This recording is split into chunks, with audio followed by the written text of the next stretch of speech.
Okay, well, I think we're going to get started. It's 7 o'clock. Thank you all for showing up tonight. My name is Jody Summer. I'm the advisory board member for District 7. So if you ever have anything that you want to bring to the guys up front, let me know. I act as a liaison between people and North Dakota Game and Fish. Tonight's refreshments and goodies are sponsored by the Dakota chapter of Pheasants Forever. So we thank them. And with that, I'd like to introduce Jeb Williams, North Dakota State Game and Fish Director. We'll let Jeb take over from here. Thank you. All right, thanks, Jody, and I'll echo that too. Thanks to the Pheasants Forever chapter that sponsored the goodies. Appreciate that as always. And before I kind of kick things off here, do want to make sure to take time to let our staff introduce, and we'll start right here, Mr. Link. Greg Link, I'm the Chief of Conservation Communications. Good evening, everybody. Scott Peterson, Deputy Director. Good evening, Scott Winkleman, Chief Game Warden. Bill Haas, Assistant Chief of the Wildlife Division. Paul Bailey, Fisheries Biologist here in Bismarck. Greg Freeman, Communications Supervisor, Bismarck. Marty Eglund, Education Section Supervisor, Bismarck. Evening, Charlie Monson, Wildlife Veterinarian.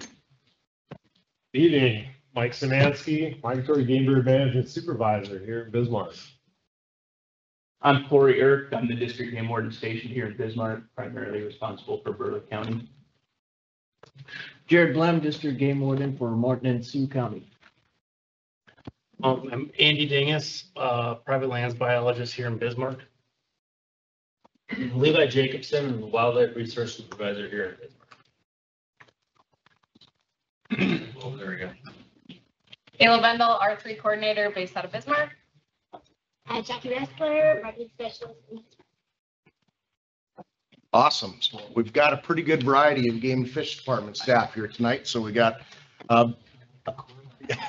having ability to answer lots of different questions, feedback on different programs, those different types of things. Obviously, when it's here in Bismarck, we encourage any and all of our staff to be here for that purpose. So welcome again, getting back to where we're at. I do want to acknowledge Representative Karen Carlos is here.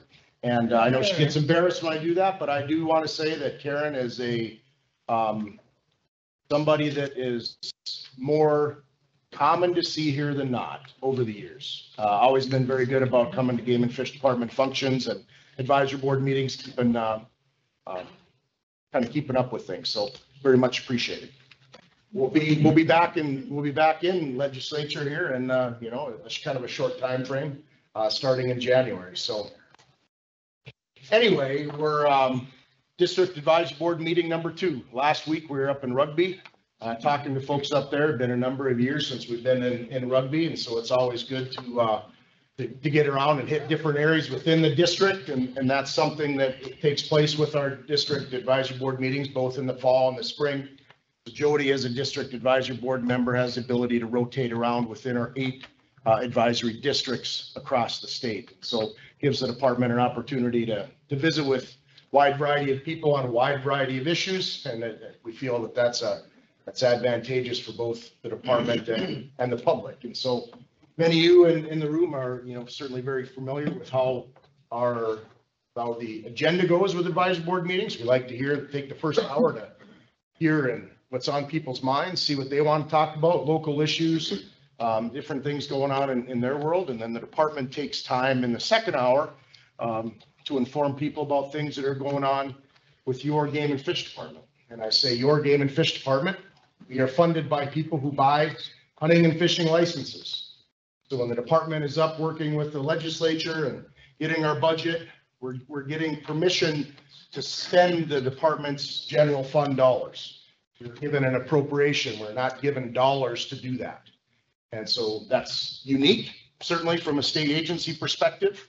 It's not necessarily unique to state wildlife agencies across the country. It's been a long-standing, successful funding model that's been in place where state agencies are able to use then those hunting and fishing license dollars to match the federal excise taxes on hunting and fishing, trapping equipment that are down at sporting goods stores. Anytime you're buying a box of shells or a new shotgun, there's a small amount that goes back pooled to the U.S. Fish and Wildlife Service.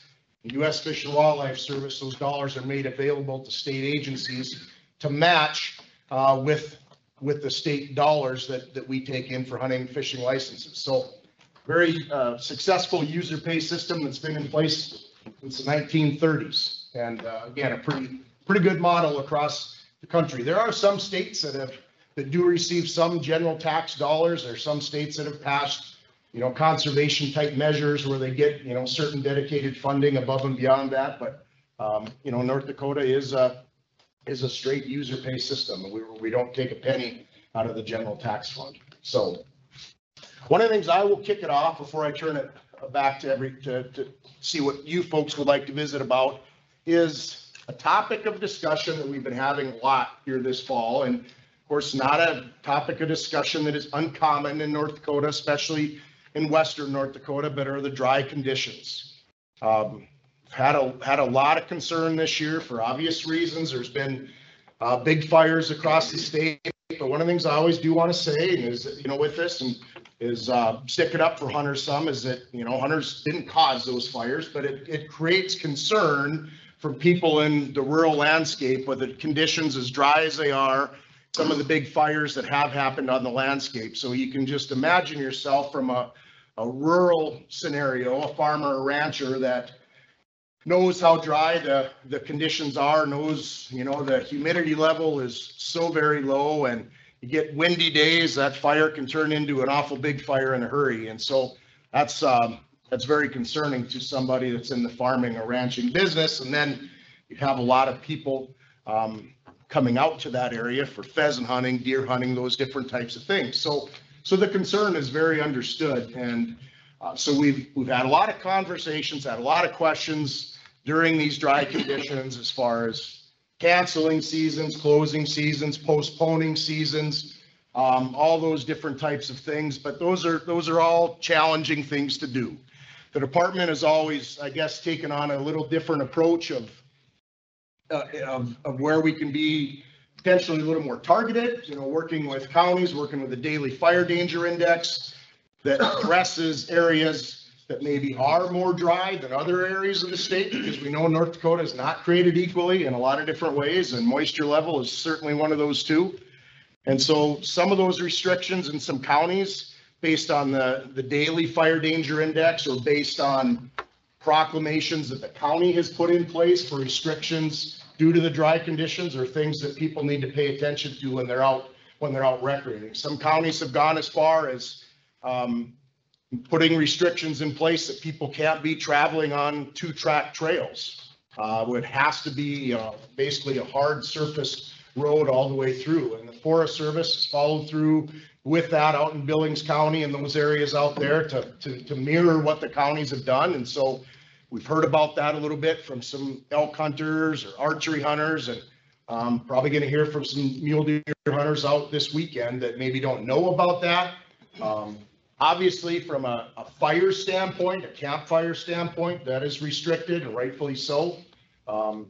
But the 2-track restriction is also in place on the federal grasslands and will be until there's a decent amount of moisture in place. And so just a word of caution out there to folks that when you are out west, potentially this weekend, that there are some of those rules in place that where you might have to alter your plans a little bit. So again, I always feel like saying those two hunters do have a very good track record when it comes to not being the cause of starting fires, but certainly understand the concern out there. Somebody parking in the wrong place, driving in the wrong place, throwing a cigarette out, that type of thing. But hunters have, for the most part, been very responsible over the years when it comes to activities on the landscape. So anyway, I just wanted to get that piece of discussion out because it was awful nice to get the amount of moisture that we did here in this area. The western part of the state did not get any of that moisture, and so there's still some concerns out there when it comes to that issue with deer season coming up this weekend. So just wanted everybody to be aware of that. So what's on everybody else's mind? Who wants to start? Yes, sir. Understand that there aren't going to be any paper proclamations in the coming years. For guides? Guides, yeah. And, I don't know, some of us, aren't real tech savvy. And I was just thinking a couple ways, if it's a funding issue, you know, you have, when you buy a license, you can donate to plots. We could do something, donate to proclamations or have a charge for proclamation. A lot of us like to have a proclamation with us in the vehicle. I don't even have a printer that I, you know, could print things with. I'm probably one of the few that isn't up to date on technology, but I know there's others also. So it's a good question. It's a good point. It's something we've just discussed and talked about. And you're correct. We have not been sending out, you know, guides like in the deer license. And just to explain our thought process on that a little bit is that, you know, one of the things I think that is different nowadays than maybe what it used to be is, you know, when a person received your deer license in the mail, then you also had you know, the small little stamp that you had to put on your actual printed license at one point in time. Okay, now we don't have that. And so most people, when you receive your license, your deer license, it goes in your hunting pack, it goes in your gun safe until deer season. And so a lot of times people aren't looking at them. They're not using them like they have been. And you're right in the fact that with the ability that we have nowadays with our Game and Fish app, with all of those resources being very available to people. But we also understand that not everybody is as comfortable with that technology. And so we are still printing guides, just not as many. So give us a call. We'll put one in the mail to you. That's not a problem at all. So they will still be available upon request next year? Correct. Okay. Yeah. We're still going to be printing some. It's just not going to be a large amount like we have. It does get to be a decent amount of expense. And anytime we feel like we can trim that back a little bit and, you know, put that towards something else, you know, we probably should be doing that. So, but yeah, we're still going to be printing a limited supply of those. And yeah, I mean, a person can always still jump on a computer somewhere and print them out, you know, as far as that goes too. But we're still going to be printing some guides, you know, we're still going to have some. So give us a call and we'll be happy to stick one in the mail to you. Okay, no, I'd stop by the Game and Fish, but especially for waterfowl hunting, a lot of the areas don't have cell coverage. You know, it's nice to have a proclamation to sometimes just to clear things up in my mind before, so I not doing something wrong. Yeah. Yeah. And again, like, you know, the species. And so one of the things that I want to make sure to point out is that so the guide is what you're talking. It's not the proclamation, it's the guide. So it's the deer guide. I'm not concerned so much with the deer guide as the waterfowl. Okay. And small game. And we're still going to be having those. Yeah, that combination guide that you're talking about with fall game, fur bear, and waterfowl, those are going to be printed. Okay, they are. With booklets, yeah, those are going to be printed along with the fishing guide as well. Those will continue to be printed. Okay, thank you. I heard rumors that it was going to be gone. Do you have one for this year? I do. Okay, yeah, I was going to say, we can make sure to get one if you don't have one. So, yeah, I mean, and maybe that's where the confusion came from a little bit too, is that where we're going to be discontinuing are the guides that are in the deer guides that are going in the big game licenses. Thank you. In that aspect. Now, the ones that we're printing for lottery, those are going to be down in supply. Okay. Okay, thank you. Thank you. Yeah. Yeah. In the 2023 legislature, there was a Senate Bill 2017 that Game and Fish did an appropriation request for approximately $2 million. They were going to hire grant writers because there's a lot of federal money floating around out there. And the Recovering America's Wildlife Act has a potential, according to you guys, 27 million. And so that Recovering Wildlife Act, that hasn't passed? No. Okay, so then it says here the funding would require a 25% match from states. Where would we get this money to match 25% of 27 million? Well, So it's just like any of our other federal type programs. I mean, from a license standpoint, or a lot of times from partner groups, those different types of things, to where in some of our discussions with that in preparation, if Recovering America's Wildlife Act pass, is that there would be a lot of support potentially from partner groups for that to take care of that match. Because yeah, you're right. I mean, it does. We feel like we're in pretty good shape as far as North Dakota goes when we're able to still match with our federal Pittman-Robertson, Dingell-Johnson Act dollars, where some states are actually running short on that match. We're not.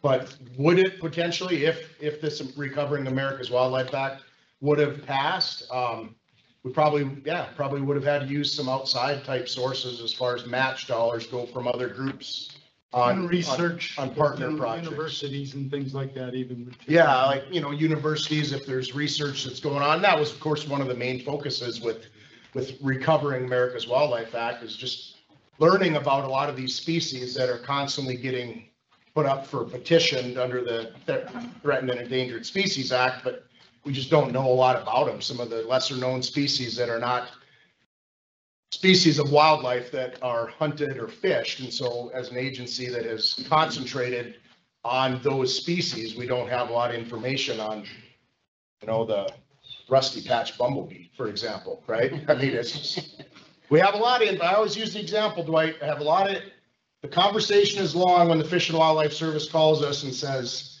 hey, we have a petition in for moose being potentially, listed under the, Threatened and Endangered Species Act. How much information can you guys have? Do you guys have data-wise on moose in North Dakota? And so then you're like, oh, well, do you want a truckload or a backpack load? But when they ask information what we have for the rusty-patched bumblebee, it gets a little more silent. So. Yeah, so the $2 million appropriation that was requested, that was contingent upon the Recovering Wildlife Act passing, which it hasn't. So you haven't hired anybody extra. No, we haven't hired anybody for that. No, we had legislative authorization for, I think it was 5 or 6 FTEs in our private lands and fisheries and aquatic nuisance species, but nothing for that. No. I just got a brand new pickup out of the deal, Dwight. That's it. It's a fancy one too. Joe. Yeah, but I'm born and raised in Minot. I live in Bismarck now. My folks have had a cabin on Lake Audubon since 1970. I've hunted McLean County my entire life.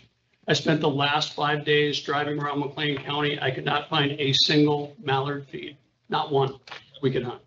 Now, we couldn't find one. Snow geese, there's snow geese moving around. I saw so many non-resident waterfowl hunters, it was unbelievable. Okay, I mean, I really feel that North Dakota has exceeded its carrying capacity from the standpoint of non-resident waterfowl hunters. This is ridiculous, guys. It's ridiculous, the number of non-resident waterfowl hunters that we have here. And what's happened with that is that we're driving our resident waterfowl hunters to extinction, in my opinion, okay?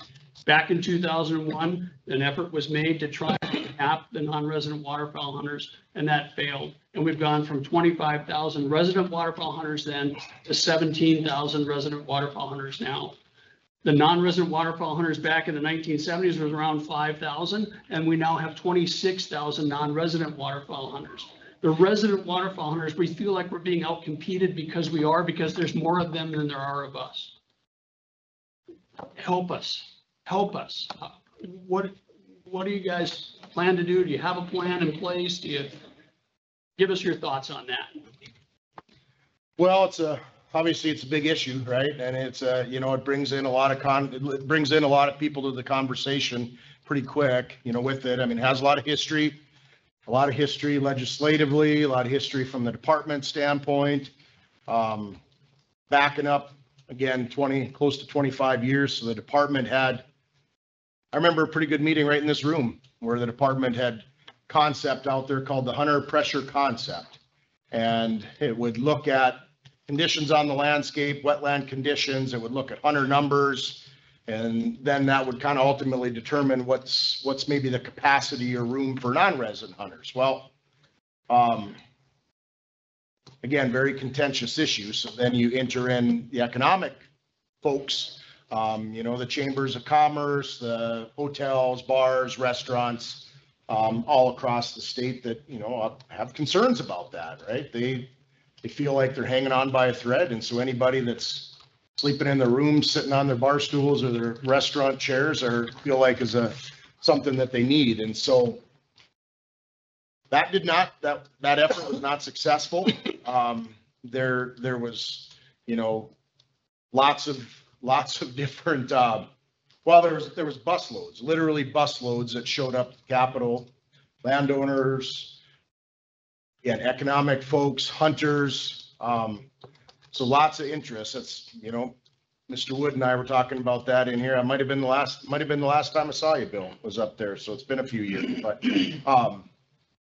and so it just brings a wide variety of topics and a wide variety of people to the table that, department's a player in the game. There's no doubt about that, but ultimately it's something that's very difficult for us to come up with an exact plan or an exact solution that people are going to support. Now, one of the things I think is a good conversation to have moving forward, and as we get closer to session, as we move into session, with the bill being introduced, is that is there potential for more zones?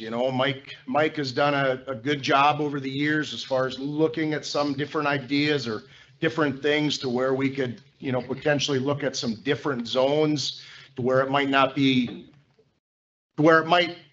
help with the concern, at least from the economic side of things with people and not wanting to cut off non-residents coming in the state, but if there could be a little better distribution of some of those hunters. So again, I think some of those ideas are out there. I think are potentially reasonable. NDSU, I'm sorry to interrupt you, but NDSU did a study that shows that the average resident waterfowl hunter spends dramatically more money in a small town over the course of the season than does a non-resident waterfowl hunter. And I think that, as we look at that study, that tells us what we need to do. The guys from Fargo, they need a hotel to stay in too.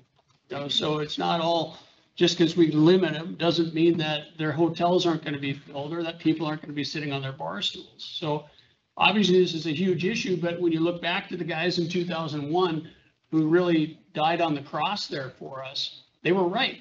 Okay, we've gone from 25,000 resident waterfowl hunters to 17,000 resident waterfowl hunters. That's what they said was going to happen, and they were right. And we're here today to tell you that we're here ready to die on the cross again. And when do we go from 17,000 to 12,000? When is it enough? When we drive us to extinction? We have a situation here that the #1 sport in North Dakota now is the shooting sports. And those shooting sport kids, they want to participate. They want to be outdoors. They want to shoot doves. They want to shoot ducks. They want to shoot waterfowl. And we're driving them out. We're closing them out. So I said enough. I appreciate your time and I appreciate your interest and I need your help. One of the things too is that Mike can kind of help me out here with some of these stats, but it seemed like we were, and I don't want to say it was the right balance because somebody's always going to say it wasn't the right balance, but it seemed like for a while we were churning pretty good. We were kind of going along. We had about the same number of residents as we did non-residents. And then COVID hit and Prairie Canada closed down. And so obviously if you were hunting in Prairie Canada and couldn't hunt in Prairie Canada, you're coming here if you're not already here from a non-resident standpoint. So the license numbers and the data is not wrong. We have seen an increase, a pretty significant increase over the last 4 years in non-resident hunters that has not necessarily tapered off with Prairie Canada opening back up. And so, people they're not wrong in their observations of that. Data shows that.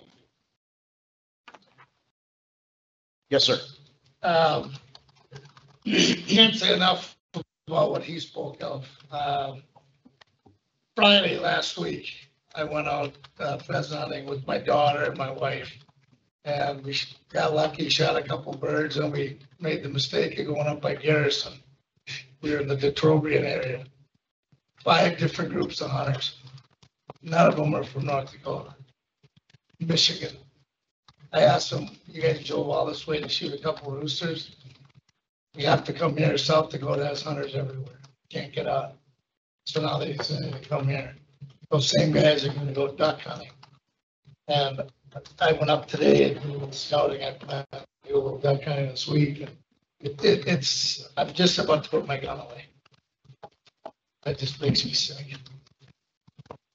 Well, I'm not going to say I have a perfect answer for that, but I mean, Reduce the number. yeah. So, but here's the challenge with that. So say if we reduce that number in half, the non-resident pheasant hunters that you're talking about, and you still go up to the Trobian Wildlife Management Area or a favorite plots track, and it has 4 or 5 hunters on there, all non-residents. 4 or 5 groups. Okay, 4 or 5 groups. You're still going to have the same feeling. But I've never, I mean, I'm willing to walk a half mile to get to some good, I'm not the road hunter kind of guy. That's not my gig. I've never seen people where they are. They're every square inch, wherever there's cattails, where it's, you know, I'm trying to bring my daughters into it and they're like, that, this really stinks, you know, and it's rough. Yeah.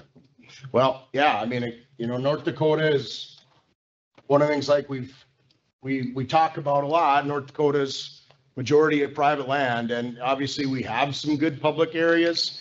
We have 830,000 acres of plots, but we know that's not enough, right? I mean, the private landowner connection is still where somebody is going to be successful when it comes to hunting access in North Dakota, and making those relationships and expanding those relationships are critical to that. And not saying you're not doing that. I'm just saying that it's becoming more and more important every year because hunting access is not getting easier. I have access to some private land, but I'd rather not use it. I don't want the folks that own that to, you know, feel like, I just don't like to go to that well all the time.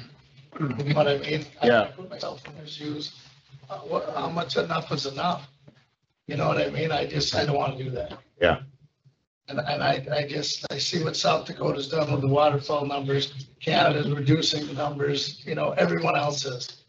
Minnesota, you buy a 3-day license or a 5-day license for out-of-state waterfowl or small game. Here it's 2 weeks. We pay, our 2 weeks is pretty much the same as their 5-day. They're $80 for 5 days, we're $100 for 2 weeks. Cut that down. They can pay $300 for the second week, whatever. All kinds of little tweaks you can do. Well, when you say we though, we can't do that. Yeah. But when they're going to come to you and say, what are your feelings on this? That's where he said, help us out. Well, again, I'm just saying, from our standpoint, it gets to be difficult for us to determine pressure, right? When a lot of times it's a social issue, right? It's not a biological issue. It's not, you know, whether, you know, we're harvesting too many pheasants or harvesting too many ducks. It gets to be a very sensitive issue as far as socially, who feels that right amount of pressure is just right, because everybody's going to have a little bit different answer. But if you have some that people covet, you have to protect it. Otherwise it's going to get taken. And that's where we're at now. They're going to keep coming and coming and coming until we're in the same shape as all the other states, and that's why they're coming here. Who goes to Minnesota to go fishing? No one. Yeah, I want to come here, and that's another issue. And you guys have done a great job with all the slough, you know, walleyes all over the place. Yeah. You know, go to just whatever. I'm not going to go there. It's just, I hear you. It's hard when, again, there certainly are some pressure points in North Dakota from both a resident, non-resident type standpoint, but then you go to other areas of the state and you hardly see anybody, you know? So again, I mean, obviously a lot of it is species specific in certain areas. Certainly waterfowl is going to be a little more concentrated in various areas, but we're pretty fortunate pheasants this year. Pheasant numbers are decent. And so we do have some opportunities in various places to kind of spread out a little bit. So that is definitely helpful, but there are some challenges in certain areas with that, no doubt. So I usually don't do this, but I'm gonna give you a personal example of myself. This is how I moved to North Dakota 17 years ago. Because we had hunted South Dakota for years and years. We do some other stuff. We have friends, but we can't hunt as a non-resident in South Dakota. We couldn't hunt ducks. Bad pheasant season in South Dakota. First time, that's how I moved here. North Dakota, duck hunting capital of the United States of America. Always wanted to go, watched on TV, watched every show. Came here, had a great time. People were fantastic. I moved here 2 years later. I've been here ever since. Been involved with Ducks Unlimited, pheasants forever, Rocky Mountain Elk, NRA for a number of years, my whole life. But I'm looking at this as a not just a hunting problem. It's a fiscal problem, and it's also a land problem because we are getting an influx from multiple surrounding states because they can just dump, and there's no limits, right? So this year I just got a phone today with South Dakota people that I know, and you know, some of the public hunting stuff down there is really rough in pheasants. They're coming here. They just told me today, I talked to 5 guys who are driving to North Dakota. Well, I mean, most states from a non-resident standpoint don't limit non-resident upland, right? I mean, that's not, I mean, waterfowl is Talking about different. waterfowl. Yeah. Right, and but it's an added bonus, right? So if they're down South Dakota and in the upland isn't so great, unfortunately for us, our upland is pretty decent, right? Yeah. Well, now they cannot come up here and they can, I don't want to say poach because that's the wrong verbiage, but they have access to both pheasant and now they can hunt ducks too. You know, as long as they have, you know, their federal purchase duck stamp and their North Dakota license. So what, in your opinion, what's the right balance? I'm not sure how to determine that in regard to non-residents. I mean, again, we have a lottery for a lot of things for our resident hunting population, you know, and I don't know how to institute that. I mean, South Dakota has, their system is a lottery system for waterfowl hunting, and I'm not sure their whole process, but again, I mean, instituting something like that and putting a cap on the number of non-resident waterfowl hunters that can come, because now you have guys, now you have lodges, I mean, there's other factors that are coming in, and I have to tag along to this particular waterfowl because that's where I'm at. I have another concern in regard to, I don't know if it involves you guys, or if I don't even have statistics, or if it's Bureau of Land Management, but we are getting a lot of corporate entities that are purchasing land. That at one point may have been private land, but they would let you hunt. And now it's, okay, corporation's gonna buy X big chunks of land for their people and or to lease. So I have a concern about the land issue as well, because our available hunting areas are gonna shrink as well. From in the private sector. But I mean, yeah, I hope you also understand though too, that that's even a harder issue for us to tackle, right? I mean, that's, you know. I get it. I mean, that's why everybody's sitting in this room. I mean, I live in Dickinson. I came up here on request of a couple people, and I'm a participant. I want to find a solution that's good for everybody. I'm not trying to be, you know, sit in front of anyone and say that I want all the pieces of the pie. But this has got to be divvied up. It's getting unbearable. Terry. Jeff, you'd mentioned that you might let Mike weigh in and get his perspective, because that's his specialty. Absolutely. And I mean, I don't know if you have anything to say, Mike, but I mean, some of us have been, Joe and I, some of us we've been after this for years and years and years. As I explained to Mr. Dean, Tony Dean, when we testified, we don't hunt sloughs, Tony. Because his discussion was, and his testimony was, there's plenty of sloughs and plenty of places to hunt in North Dakota. My response was simple. Tony, I hunt ducks. I don't hunt sloughs. And so, you know, the hunter pressure concept had its faults. We knew that at some point. Mike and I talked a little bit about it tonight, but I mean, the reality is the cry is there. People are asking for guidance and help. And I'm not sure that a CBB director knows more about duck hunting than I do, or that Joe Carlson does, and or this gentleman behind me. But we need to try to figure out a way to do something differently than what we're doing in the field. Otherwise, we're gonna fall out of place with the program that you've instituted, and that's to try to keep people in the field. And I don't want to lose what we're famous for. When I met Cowboy Jim Hernandez down in Beaumont, Port Arthur, Texas, when I was living down there in the radio business, and he taught me how to make a duck call. Then he taught me how to blow a duck call. And then he asked me where I was from. And I apologize if I offended anybody in this room. I said I'm from North Dakota, and he said, "Holy shit, man. What are you doing living in Texas?" He said, "You ought to go home. You live in the duck hunting capital of the world." So I found my way back home, and I'm going to be 71 in January, and all I would submit to all of you guys here tonight is this has gotten more difficult and more difficult and more difficult over the years. And I'm not whining, I'm not crying, I'm still shooting ducks and geese. But it has gotten extremely difficult for very young people. It's not like when I was young and was able to go out and get on just about anywhere you wanted to duck hunt. That is just not the case anymore. So, and we would invite non-residents to hunt with us because they'd be out there in their truck and say, "Well, why don't we just, let's all hunt together." Not anymore. They're not interested. They're not interested in hunting with us. And I can't argue that, except that's across the board, right? I mean, Well, it's not just a waterfall. To Joe's point, whose data? Whose data? Our data, your data, or somebody else's data from an economic development perspective?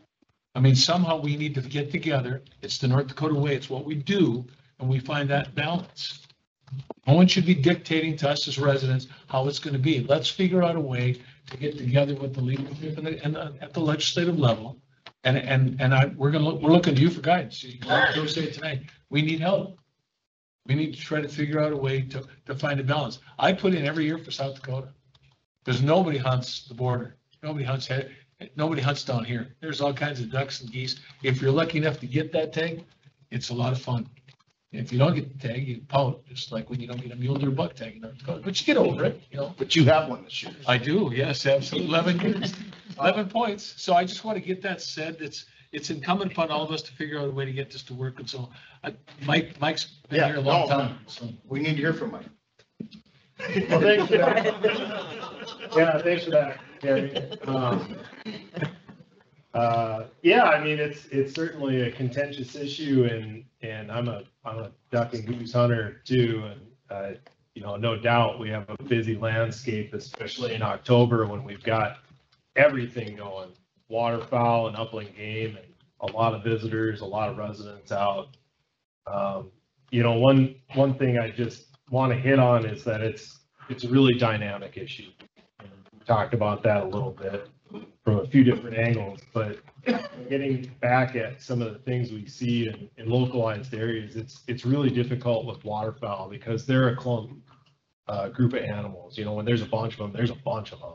And there might not be any for 5 miles after that.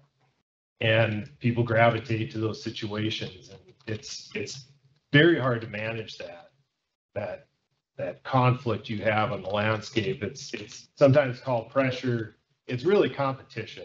That's really what we're talking about. To the data, some of the things we've seen, and Jeff kind of alluded to the non-resident numbers, we were pretty stable from about 2004 to 2021-ish. Right around 23,000 non-resident waterfowl licenses sold in the state. But at the same time, our resident waterfowl hunter numbers continue to decline. And that indicates that it's not a one-to-one relationship, right? Like, we're not gonna get resident waterfowl numbers, resident waterfowl hunter numbers to increase simply by limiting non-residents. We've got bigger issues at play. Access is a very hard one. You see the same thing in South Dakota as well. We hear that a lot. Why don't you do it South Dakota? It's going great. Down the line. The same thing has happened with their resident waterfowl hunter numbers.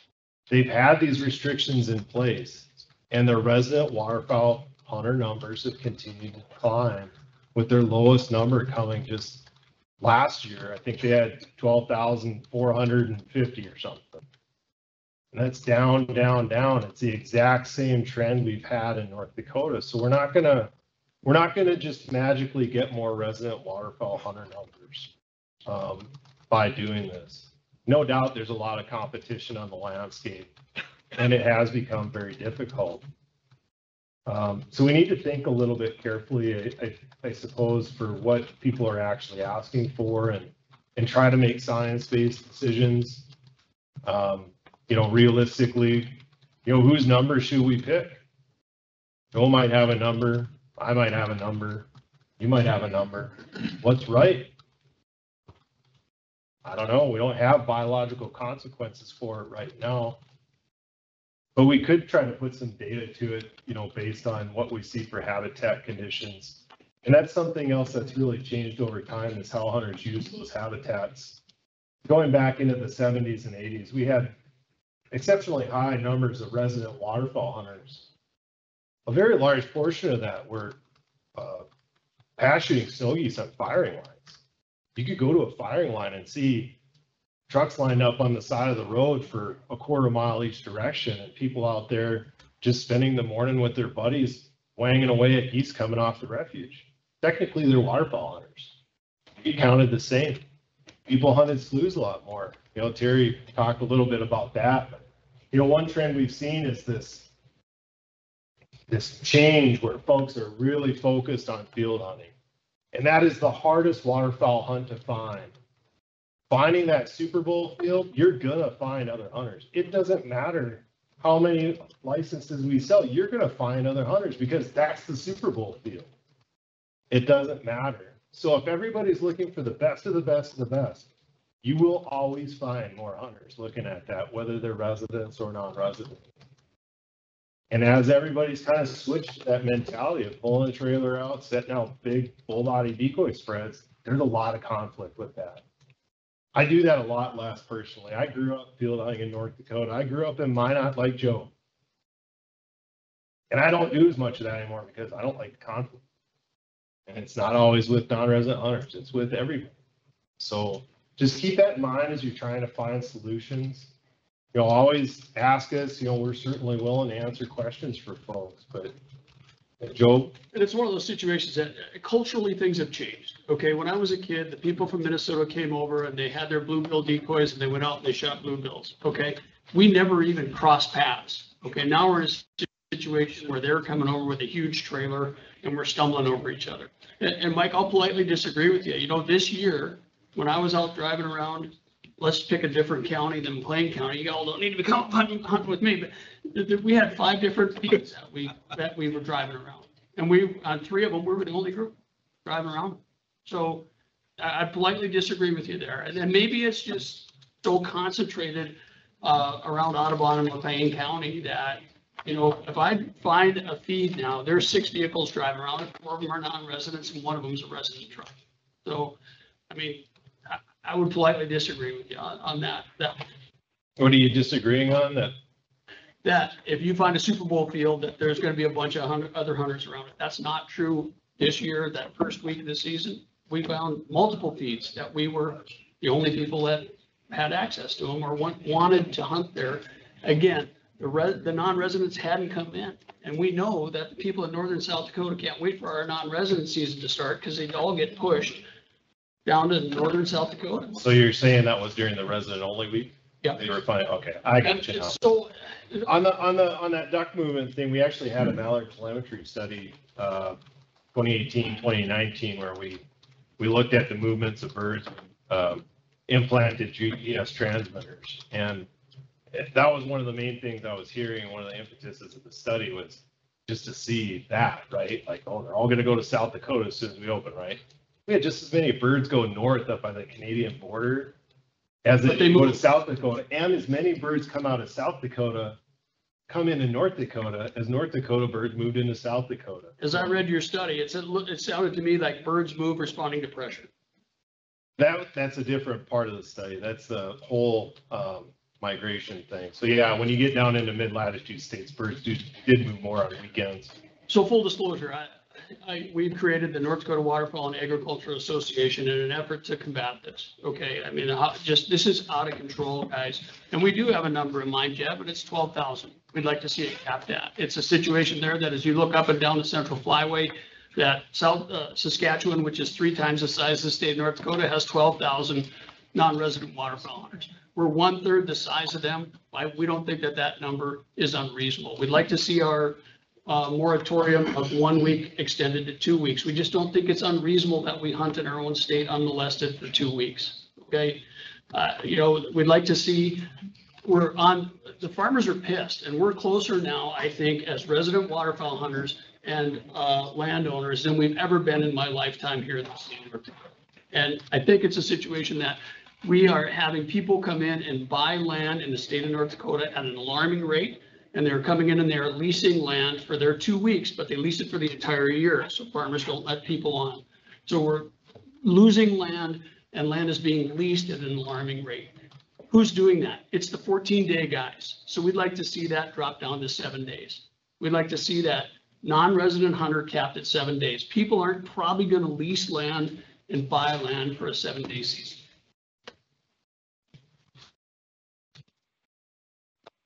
I didn't mean to take over the whole meeting. I have a question for Joe. What's the ask here? Because to me, it seems like, if I'm the Game and Fish, I'm not going to commit to supporting a proposal or a bill that I haven't even seen yet.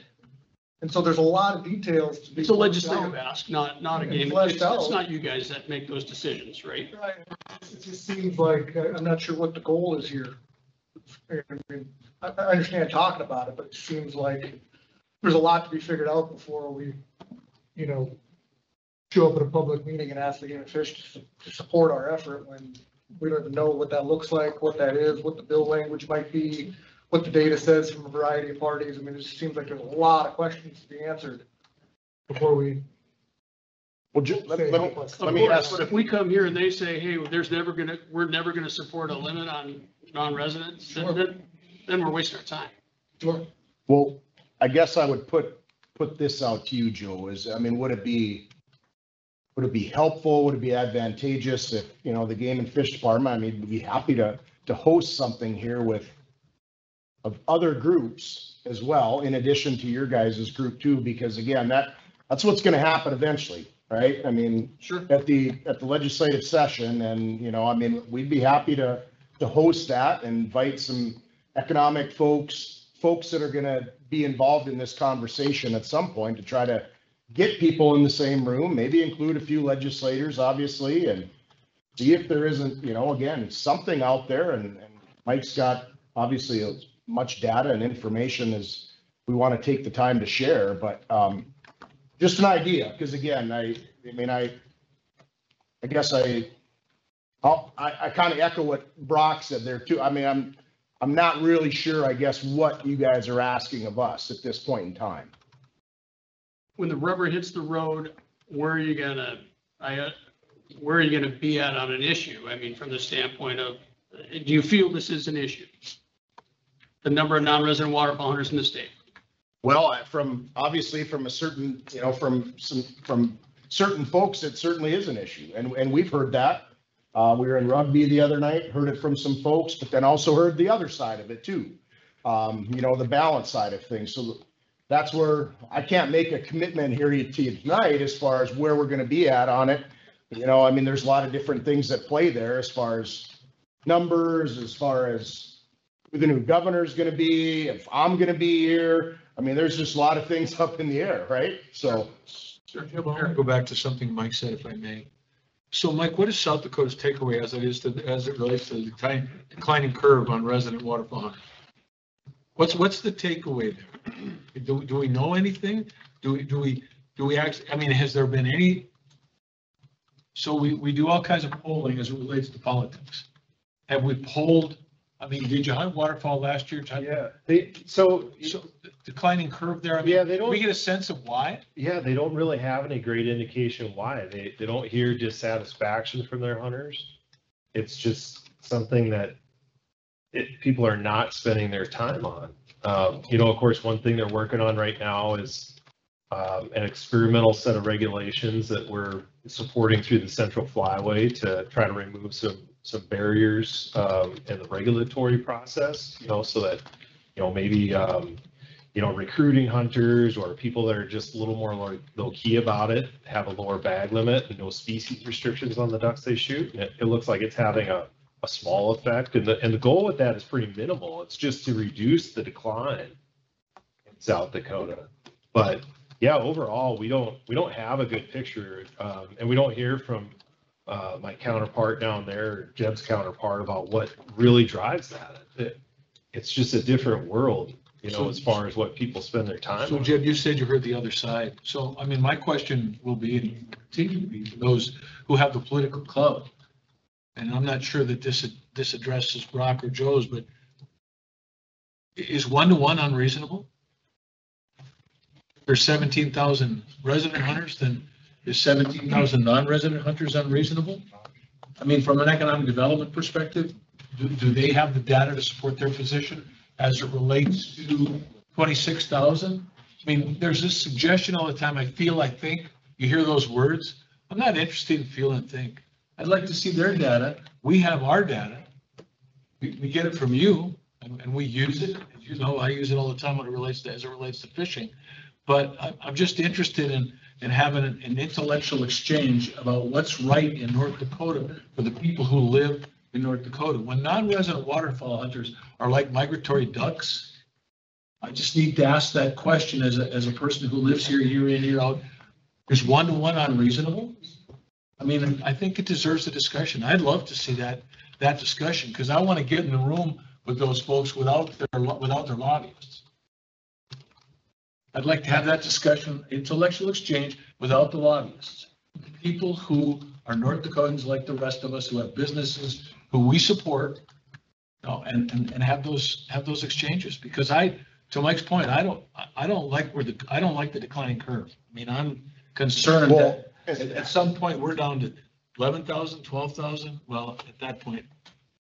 One other thing Mike touched on, and he's so right, and of course, we talk about it fishing wise all the time. Somebody explained to me how we have lower number of fishing participation right now, and we have the most managed lakes in the state we've ever had, the best fishing we've ever had. We're not at a record number of sales, actually not even close. So what societal issue is that, right, going on? And that is what's always, just the number one thing we always hear about hunting wise, of course, it's usually access, right? It's fishing, it's not the case. Somebody here tonight used the word fiscal. I think that may very well be part of it.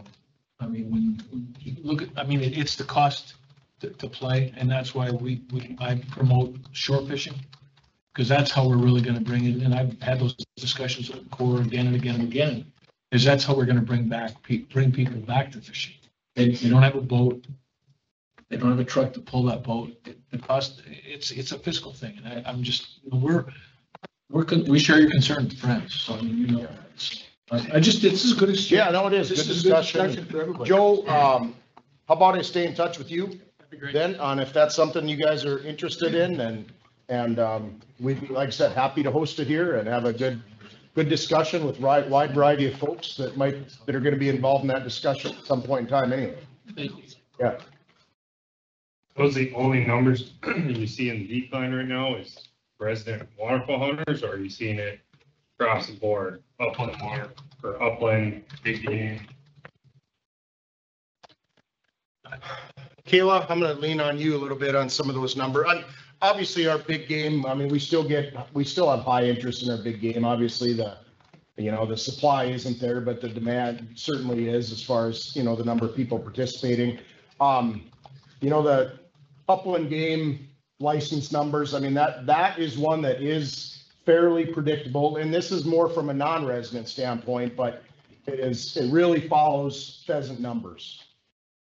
Over time and over the years, and somewhat residents as well too. But again, being most people, we have so many people buy the combination license in North Dakota, it gets a little tough to tease that out with residents. But Kayla, I don't know if you have anything else to offer on that. Yeah, you basically answered it. Like general game and habitat licenses have been pretty steady, but obviously the deer license thing depends on tag allocation, and it feels like if we have more tags, then we have more, they never go unused. And then, yeah, we can't necessarily tease apart people that buy the combo or just our small game license, what they're doing with that license. But yeah, basically answered it. Okay. Travis. Yeah, have we talked about the deer tag process at all? Maybe the one tag process anymore? Because it just seems like opportunities really depleted out there. Like you said, supply is not there. I've been hunting the city my entire life. It used to be you drew a buck one year, you drew a doe the next year, and you drew a tag every year. I didn't put in this year. It's about a point. I've gone 2 years.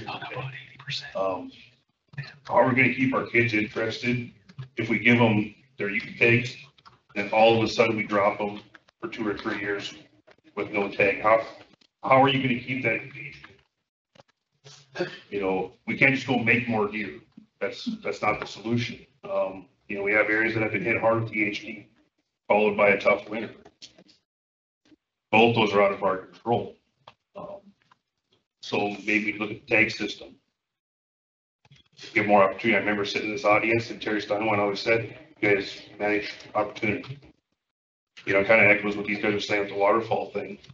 Down where I hunt, I remember seeing a handful of people, but now it's like the roads in the mornings and the evenings are covered in, you would think main highways are gravel roads. So how do we create more opportunity for what we have? I guess my question.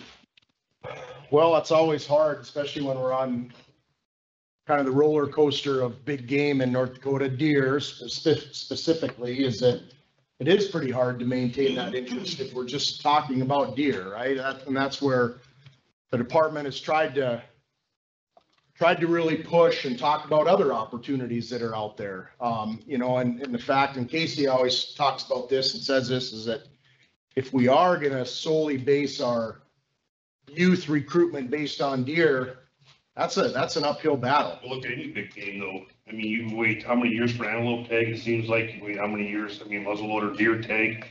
I mean, really any big game.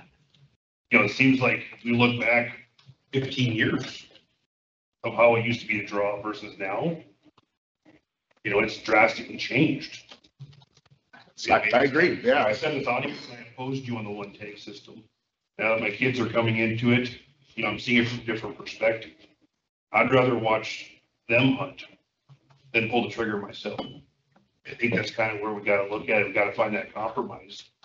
We want to see the kids continue to come into it, but we also want opportunities ourselves. So to me, if I got to pick and choose, which weapon I'm going to apply for and just take that one tag a year versus trying to get all three, I'd be okay with that. Thank you. I Yes, sir. Moved here in 1969 and I love to hunt ducks. I come from Iowa. And I opened my restaurant and I had to work the first 3 years and I couldn't hunt. And the 4th year when I did go hunt, I saw more ducks in North Dakota than I saw in Iowa the whole damn season. And I feel bad that you have to deal with the legislature. We went through this in the middle 90s with the group. And when we go up there, I've talked to the legislators and they don't know a damn thing about hunting. Plus a lot of other stuff. I've never met a bunch of people that they don't know anything and you can't do anything because they're the ones that make the decisions. And I feel bad for you guys when you have to deal with them.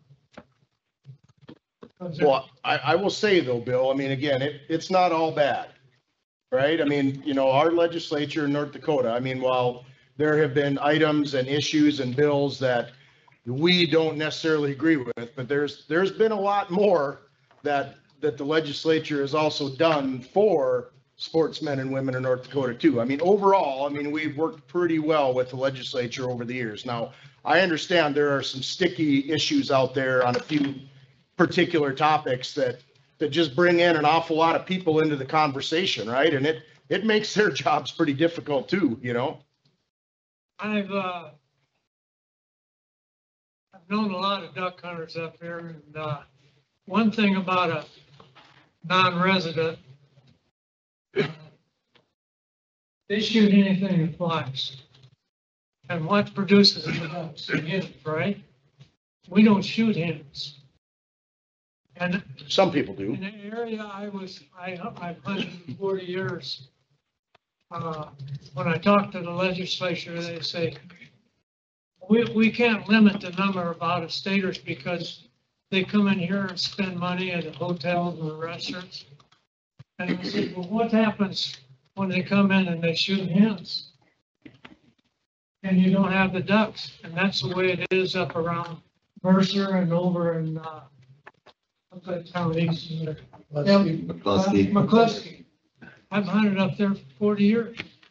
I haven't killed a duck up there in the last 3 years. It's a real problem. I think some people quit hunting because they can't find a place to hunt. And the rich people come in and they'll buy 1,000 acres or whatever, build a house there, and they come in, they can hunt 8 weeks here. And I don't think you're charging enough money for these people to come in and kill our ducks. And, I think a lot of people have quit because, well, it's getting hard to find places. And wherever you go, you can find a farmer who's kind of disgruntled with the way these people come in. They leave their garbage and don't close the gates. Don't ask permission. I have a good friend up, got 6 miles of land on the river. He owns 6 miles of shoreline. And I was up there one time. Oh, this is 10 years ago. And I was talking to him. He's really a good friend of mine. And I've been hunting up there for 18 years. And this guy from Minnesota come in with a big Lincoln, whatever it was. About 5,000 ducks back then were circling the field. He pulled out a big handful of money. And he says, how much for, they were from Minnesota. He says, how much for us to hunt? And I can't use the language, my farmer friend. But they had to turn around and leave. But they don't have, the reason they come here is they've ruined their hunting there and they've ruined their fishing. And I think you guys have done a hell of a good job managing both. But we can't have all these people coming in. And I don't know how to tell you to talk to the, we tried this back in the middle 90s. Trying to get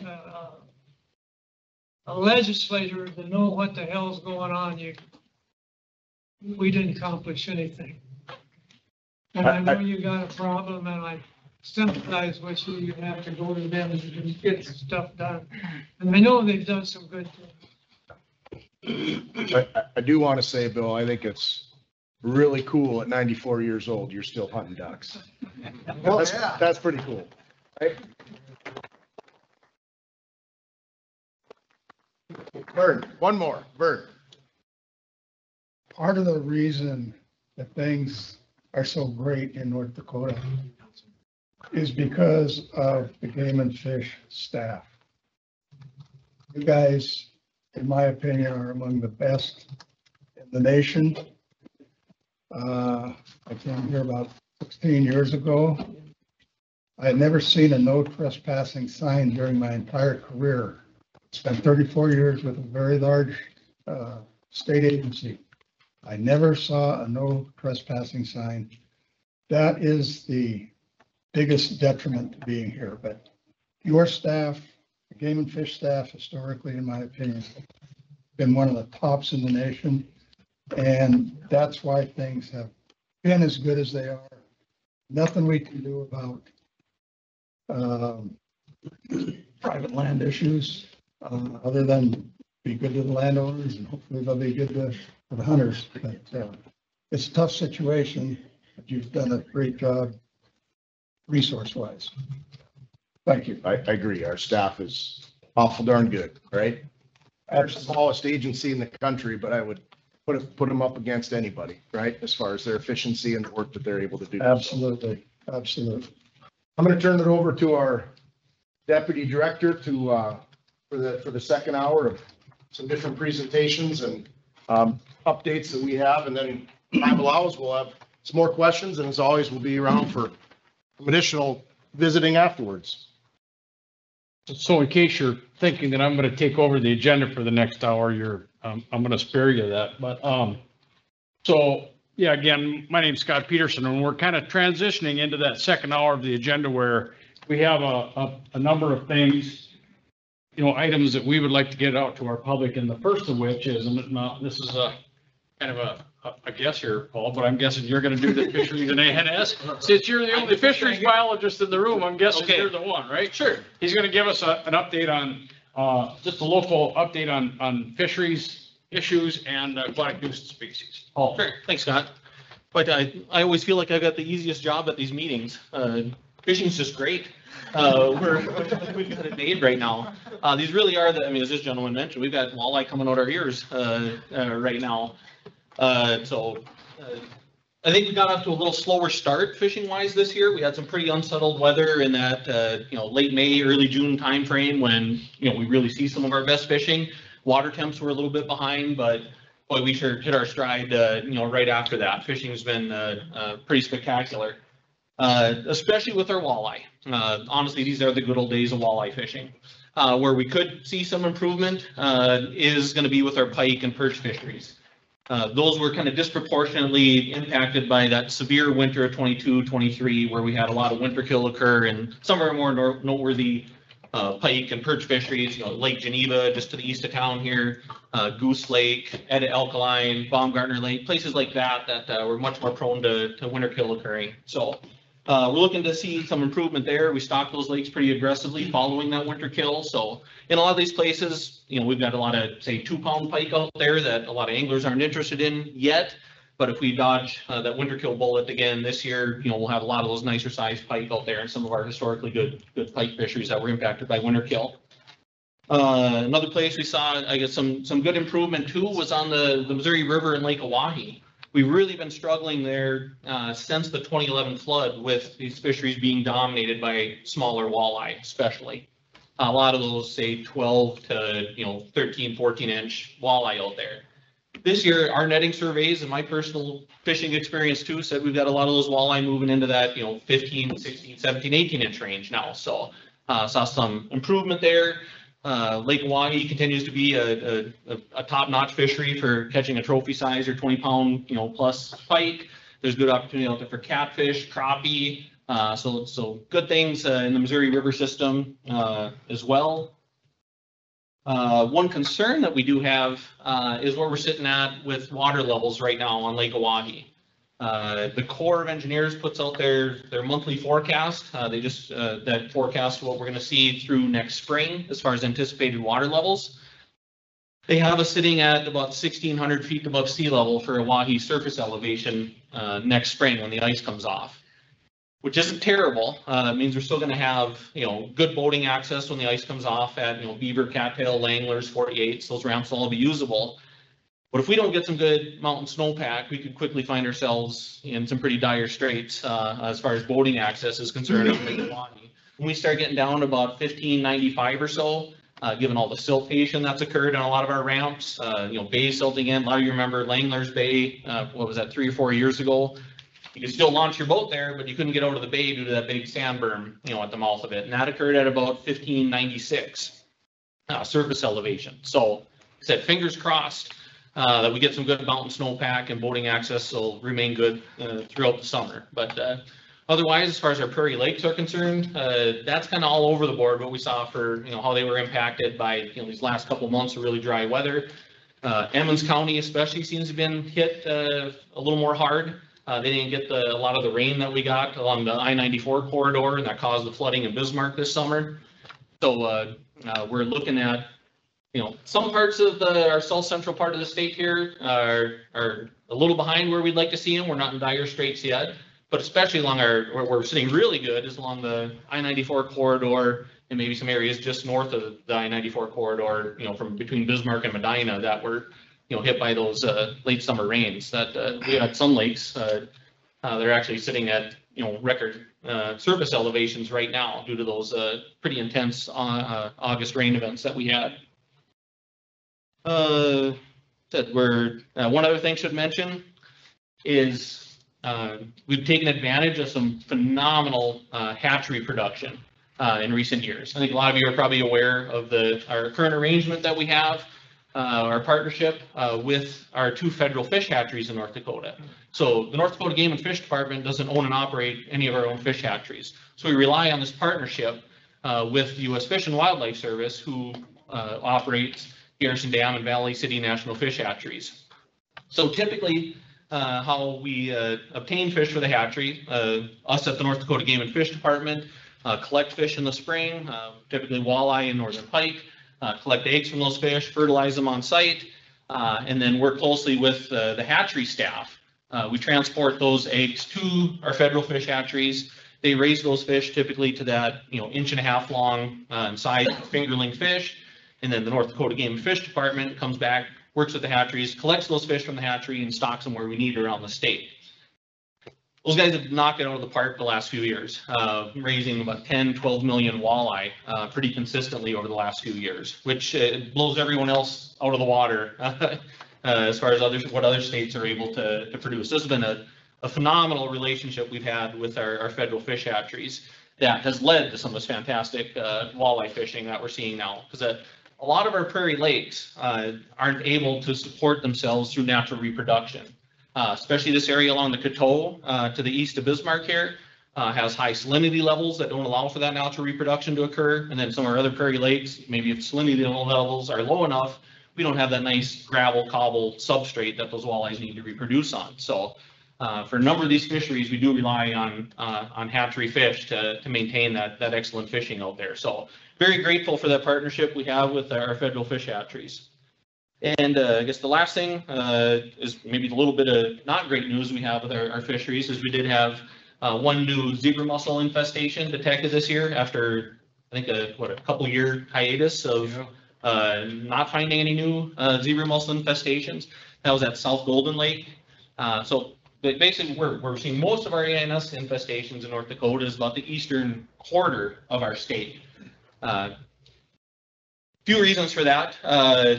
One is especially evident with these zebra mussel infestations is these our latest few that have shown up have been on lakes that have cabin development and boat docks and lifts.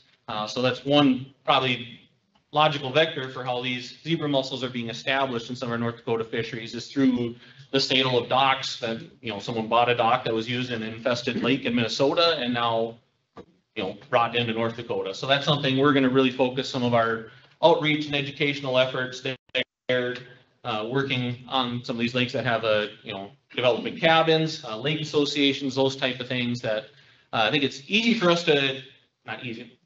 for us to reach, hunters and anglers who have an interest in what our agency is doing. I think a lot of you folks are very engaged with what we do. Maybe a little less so of someone who doesn't participate in hunting and fishing, just has a cabin and likes to water ski and that kind of stuff. So I think that's an area that we're really going to focus on going forward. I think a lot of you are aware that zebra mussels were detected in Lake Oahe about this time last year by South Dakota Game Fish and Parks.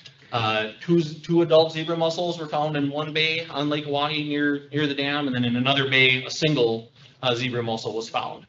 So we'll learn more in the next few weeks as South Dakota Game and Fish and Parks really increases their monitoring efforts as docks are coming out of the water and those sorts of things. That's their main monitoring tool down there. We did a lot more monitoring in North Dakota, some more focused looking for the larval or veligers of zebra mussels in the North Dakota portion of Lake Oahe. We didn't find any. That's the really good news. So what we're anticipating is, yes, zebra mussels are in Lake Oahe. Right now, they're at an extraordinarily low level. We have not detected them in North Dakota. And what's kind of the uncharted territory here is typically how we see, aquatic nuisance species spread is in this downstream movement. So these larval zebra mussels, they just float around. They don't have the ability to swim. So hopefully that means this is going to be an extraordinarily slow progression from where they've been found near Oahe Dam in an upstream direction. As long as they're not aided by us, all of us anglers and boaters, potentially moving these fish. So hit that again. It's always extremely important that clean, drain, dry. That's what we can do to, reduce. It's so easy to do. And if we do that, we can really slow the progression of zebra mussels in any sort of upstream direction from where they've been found in lower Lake Oahe. And then the one other new infestation or aquatic nuisance species we found is Eurasian water milfoil. Has now been documented in North Dakota above Lake Sakakawea. And that was anticipated. It's been in Montana for several years now. And we just know, again, that downstream movement was something that we knew was probably going to be inevitable once it was documented in Montana. So, but yeah, that's the nuts and bolts of where we're at fishing wise. Questions for Paul? Gary? Yep. Well, do you want to talk a little bit about how ANS is compromised to the Valley City Fish Hatchery and our ability to do what we need to do there? Right. Yeah. So due to their water source being infested with zebra mussels, basically we're limiting Valley City National Fish Hatchery's walleye production, which sometimes flirted with 3-4 million fish at full capacity. We're now only able to stock those walleye from there into other water bodies that are already zebra mussel infested. So that's fortunately throughout all this. I mean, the folks at Garrison Dam National Fish Hatchery have really come through in flying colors, making up for our limited use of those Valley City fish. Yep. Yep. Could you explain to me, is it possible for fishing pressure to fish out a lake or to really reduce the amount of fish in there? Yeah, so you're probably aware of some of the tagging studies we're conducting right now? Yep. All the people at Alkaline Lake. Yep. Hundreds and thousands of fish are coming out of there every summer. Right. Is that affecting population at all? So here's I look at that, the proof is in the pudding right there. The Alkaline Lake, we first stocked walleye in there in 2003. Okay. The fishing took off around 4th of July in 2007. Just absolutely, and it's been spectacular ever since. We've conducted 2 tagging studies at Alkaline Lake to answer that exact question. There are anglers utilizing those fish in a sustainable fashion. And there's some good literature out there, fisheries literature out there where we can say based on the productive capacity of our North Dakota fisheries, we can probably sustain up to about having a third of our walleye population harvested annually without compromising the long-term sustainability of that fish population.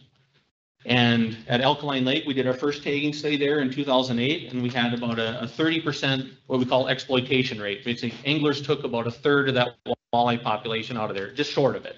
We did another tagging study there in 2019 and found it was only about 25% of the walleye were being harvested annually by anglers. That fits below that 33% harvest rate, so we're sitting good there. Other lakes in the south central part of the state where we've conducted walleye tagging studies, Josephine, we saw about a 7.5% exploitation rate. Dry Lake was about 12%. Rice Lake in Emmons County, again, about 12%. We're doing West Napoleon this year. So far, we've got about a 13% exploitation rate out of there.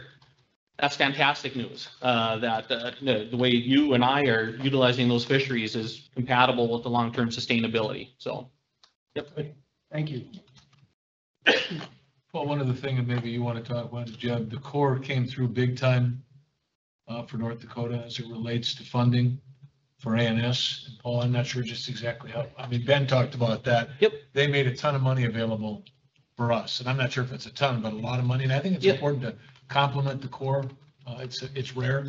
Right, so that paid, that funded one of our aquatic nuisance species positions was money that, you could probably explain it better than me, Jeb, but that we obtained from the Corps of Engineers. So we got legislative approval for 2 positions, and the one position, I think we had to wait until, was it last August or something like that for the funding to come through from the Corps of Engineers but yeah, no, we're definitely grateful for that, for sure. And that allowed us to have Kyle Oxley, who's now our latest full-time employee in the aquatic nuisance species, group in our agency here. So we've now got 3 full-time employees doing aquatic nuisance species work. One of those was, gratefully provided by funding from the Corps of Engineers. And really good partners on Lake Sakakawea, obviously, too, with aquatic nuisance species, which obviously you guys are aware, Terry. And so, yeah, they've really been a great partner when it comes to aquatic. Was there another one? Was there another hand up in the back, or did we covered that one? Okay. Thank you, Paul. Appreciate that. So next up, Bill Haas is going to give us, talk about 2 issues. He's going to give us a big game update and touch on habitat and hunting access. Yeah, yep. Scott, so I'll just give a real quick update on some of our big game species. Bighorn sheep, starting off, that season just opened up and starting to have some successful hunters. We had a record number of licenses this year, 7, which isn't so many, but that's up from 6, and that's a good thing. Our bighorn sheep are doing well. 3 affiliated tribes is a partnership that we've worked on with managing that population. And next year, the tentative plan is to have a license available for our general public to participate in that. And then also the tribe will have a license as well. So that's tentative, but there could be 2 licenses there next year. And hopefully we can sustain the population that we have, and then maybe have another 6, 7 licenses in addition to that. So we were up 5%, again, record levels for bighorn sheep. So that's great. Elk and moose. Elk are continuing to do really well in the state. So much so that it's starting to cause some problems with some landowners. So we've had some legislation. It was House Bill 1260, which allowed for landowners to get a free, or not a free, to buy a $30 elk license if they allowed access to at least 5 hunters. If they did that, they could get that license for hunting on their own property. We've had an increase in that where we've had really, really good results. Our hunters are getting really good access to private property to be successful with their once in a lifetime license. We're able to hopefully get some pretty good harvest out there to where we can put pretty little cap on the elk population, because we want to need to get a good harvest in order to control the population for the landowners. So that's a good thing. So it's been really successful.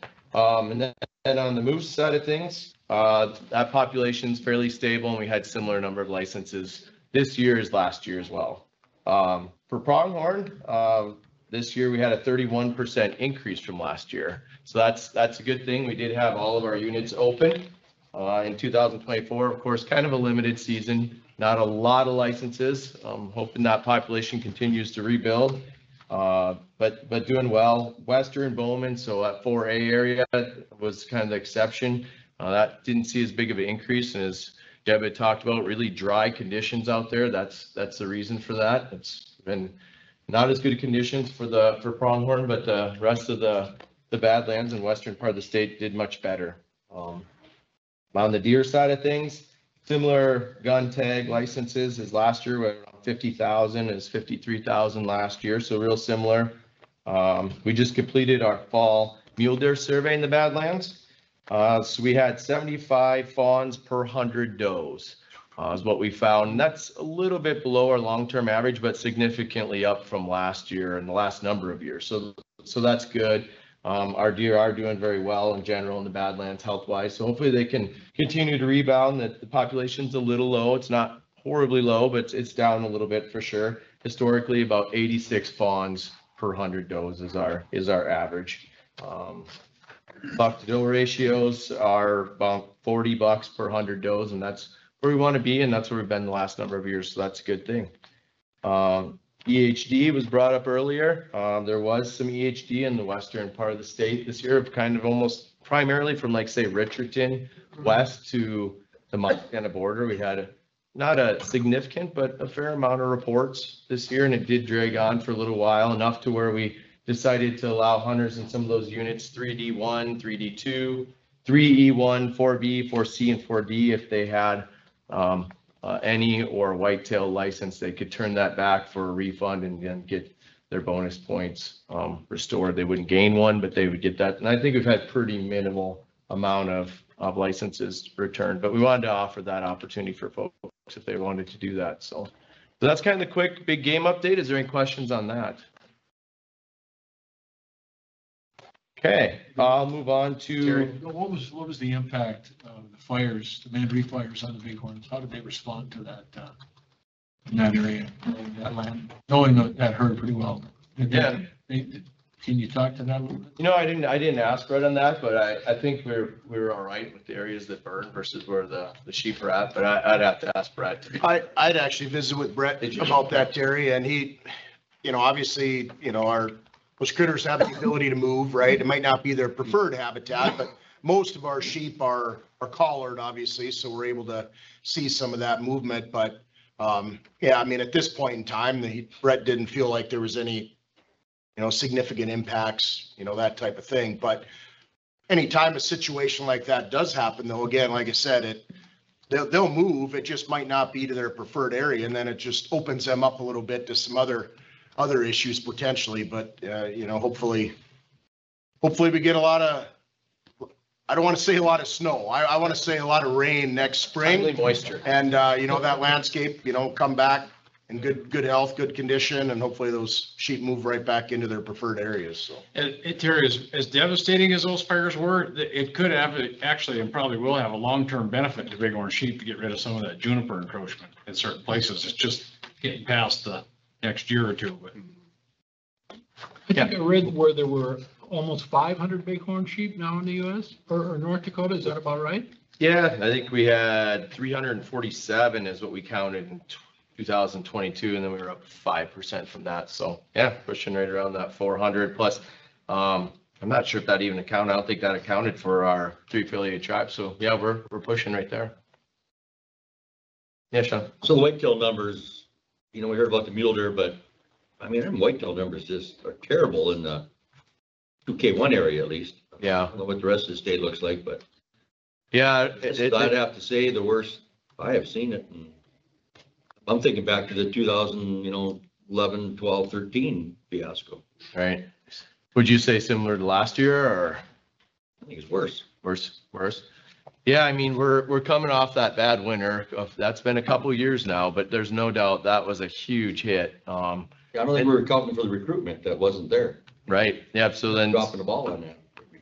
Yep. So yeah. So our absolutely. I mean, that's what we're seeing too. Is our whitetail aren't doing the best, and even in the western part of the state, they're not doing very well out there. And we sure didn't need much die off from EHD on top of that when we're just still trying to recover. So I mean, that is why our tag numbers are down significantly. We want to provide opportunity out there so people can go hunting, but still allow to be able to recover as well. Yeah. Could you give a little update on chronic wasting? Yeah, so we'll be doing surveillance in the northeast part of the state this year, and then also 3B2 as well. And so, yeah, we last year we did do the southeast portion of the state. We didn't find any new units last year, which was a good thing. The northeast this year, hoping to get some good samples from folks just to learn, and hopefully we don't find any more positives, and then also hopefully we can get some good amount of samples. We're hoping to get 10% of our gun tag allocation from our hunters, and so hopefully we can get that. Otherwise, yeah, I don't know, Charlie, if there's any other stuff of updates. We've 3F2, we've had, continue to have.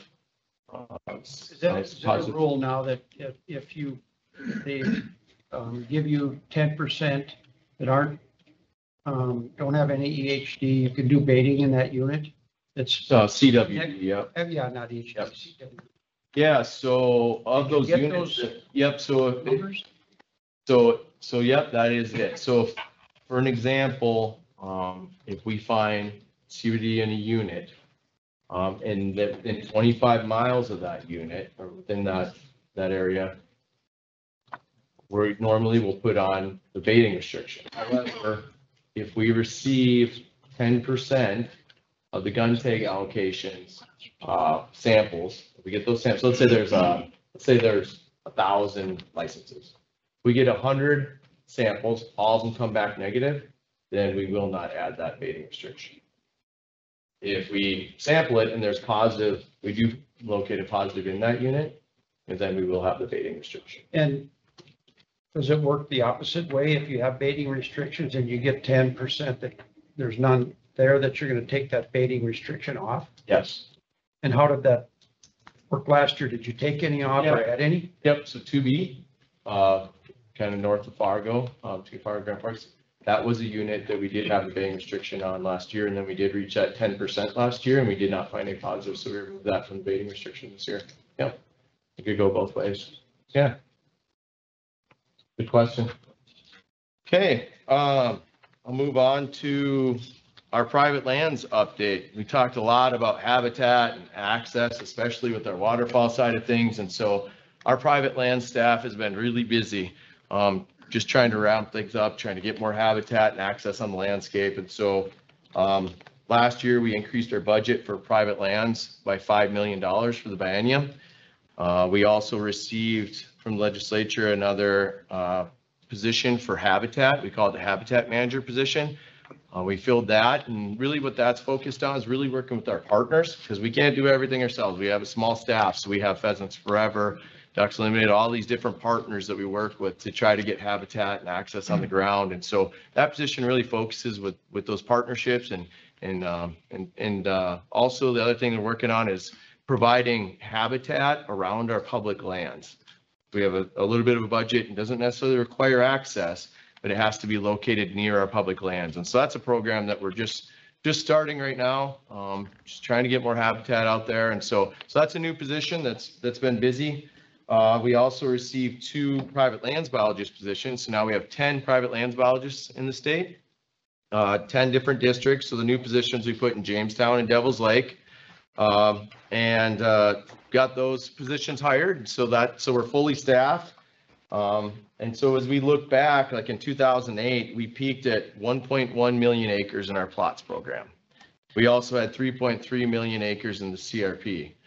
So we fast forward to last year, in 2023, we had 800,000 acres in plots and just over 1 million acres in CRP.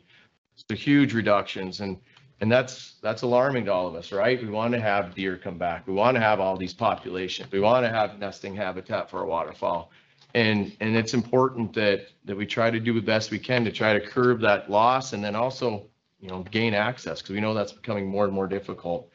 And so this year, we had quite a bit of effort just trying to get fully staffed, but we still did increase our plots acres by about 40,000 acres. We added about 3,300 acres of new grass and an additional 17,000 acres of CRP in our plots program. So big steps in the right direction. I know it's not going to change everything on the landscape, but we're all doing our part. And in order to do that, we had to work with 2,500 different landowners. So there's a lot of landowners in the state that provide access. That's how many that we worked with in our plots program alone. So that's a big number. But we're not stopping there. So our goal is to increase by 40,000 acres in our plots program each year. Of that, at least 6,000, we like to have at least 6,000 acres of new grass. And we want to keep at that pace to get to over 1 million acres in our plots program again. And hopefully by 2028 is our goal. And so we've had great support from our director, the legislature.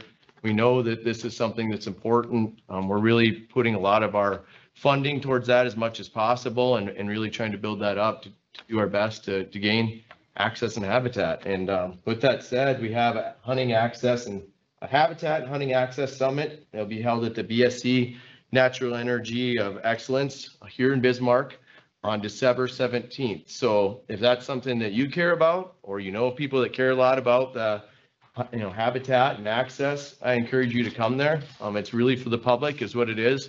We're going to have discussions that will be more in depth about what we're doing, what some of the partners are doing, what are we doing now. We're going to have a panel then to talk about that. You can ask questions.